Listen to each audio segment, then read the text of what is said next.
আসসালামু আলাইকুম। জান্নাতের বর্ণনা যা শুনলে দুনিয়ার সবকিছু ভুলে যাবেন। ভাই বোনরা, জান্নাতের সৌন্দর্য এমন হবে যে রাসূলুল্লাহ সাল্লাল্লাহু আলাইহি ওয়াসাল্লাম বলেছেন, আল্লাহ তার সৎ বান্দাদের জন্য জান্নাতে যা প্রস্তুত করেছেন তা কোনো চোখ দেখেনি, কোনো কান শোনেনি, কোনো মানুষের মনে আসেনি। বুখারী ও মুসলিম শরীফের হাদিস। এই বর্ণনাগুলো শুনে সত্যিই দুনিয়ার সবকিছু তুচ্ছ মনে হয়। জান্নাতের প্রসাদ ও ঘরবাড়ি। প্রাসাদগুলো সোনা, রূপো, মুক্তা ও প্রবাল দিয়ে তৈরি। একটি খিমাত তাঁবু একটি মাত্র মুক্তা দিয়ে তৈরি, যার প্রস্থ 6 মাইল। হাদিস সহিহ বুখারী। জান্নাতের নহর সমূহের বর্ণনা। 4টি অপরূপী নদী, পানি, দুধ, মধু ও শরাবের আহরে নেশাবাহী মদের নহর। নদীগুলো বাগানের নিচ দিয়ে বয়ে যায়, সুগন্ধ ছড়ায়। হাদিস, জান্নাতে এমন নদী আছে যা তীরে মুক্তার তাঁবু, মাটি কস্তুরী। হুরাইন বা অপরূপ সুন্দরীগণ, চোখ বড়, স্বচ্ছ শরীর, চির যৌবন। যদি একজন দুনিয়ার দিকে উঁকি দিত, পুরো দুনিয়া আলোকিত ও সুগন্ধিময় হয়ে যেত। সহিহ হাদিস বুখারী। সবচেয়ে বড় নেয়ামত হলো আল্লাহর দিদার।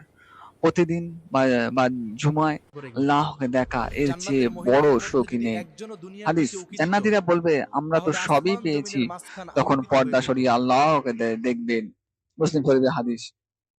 এইসব শুনে দুনিয়ার ধন দৌলত, শোক, সৌন্দর্য সবই তুচ্ছ লাগে না? আল্লাহ আপনাকে সবাইকে জান্নাতুল ফিরদাউস নসিব করুন। সবাই বলি আল্লাহ আমিন। এবার বলবো না, জান্নাতে লাভের উপায় কি কি করলে আপনারা জান্নাত পাবেন। কোরআন ও সহিহ হাদিসের আলোকে ভাই ও বোন, জান্নাত লাভ করা খুবই সহজ যদি আপনি আল্লাহর আদেশ মেনে চলি। আল্লাহ বলেন, যে আল্লাহ ও তার রসুলের অনুগত্য করবে তাকে তিনি দাখিল করবেন জান্নাতে। সূরা নিসা 13 নম্বর আয়াত। জান্নাতের 8টি দরজা আছে, প্রত্যেকটি দিয়ে নির্দিষ্ট আমলকারীকে ডাকা হবে। প্রধান অর্থ সমিয়াত। তাওহীদ ও ঈমান, আল্লাহর একত্র বিশ্বাস এবং শিরক থেকে মুক্ত থাকা। রাসূলুল্লাহ সাল্লাল্লাহু আলাইহি ওয়াসাল্লাম বলেছেন, যে আল্লাহর সাথে কিছু শরীক না করে মারা যাবে, সে জান্নাতে প্রবেশ করবে। সহিহ বুখারী ও মুসলিম শরীফের হাদিস। 2, 5 ওয়াক্ত নামাজ। নামাজ জান্নাতের চাবি। হাদিস, নামাজ জান্নাতের চাবি। তিরমিজি শরীফ। ভালো আমল ও সৎকর্ম। সিয়াম, জাকাত, হজ, কুরবানি, তেলাওয়াত, দান, সদকা, মা বাবার সেবা, আত্মীয়স্বজন রক্ষা, জিহাদ ইত্যাদি। রাসূলুল্লাহ সাল্লাল্লাহু আলাইহি ওয়াসাল্লাম বলেছেন, যে মসজিদ নির্মাণ করবে, আল্লাহ তার জন্য জান্নাতে ঘর বানাবেন। সহিহ বুখারী, মুসলিম শরীফের হাদিস। তাওয়াক্কুল ও গুনাহ ত্যাগ, আল্লাহকে ভয় করা এবং পাপ থেকে বেঁচে থাকা। সূরা আল ইমরান 113 নম্বর আয়াত।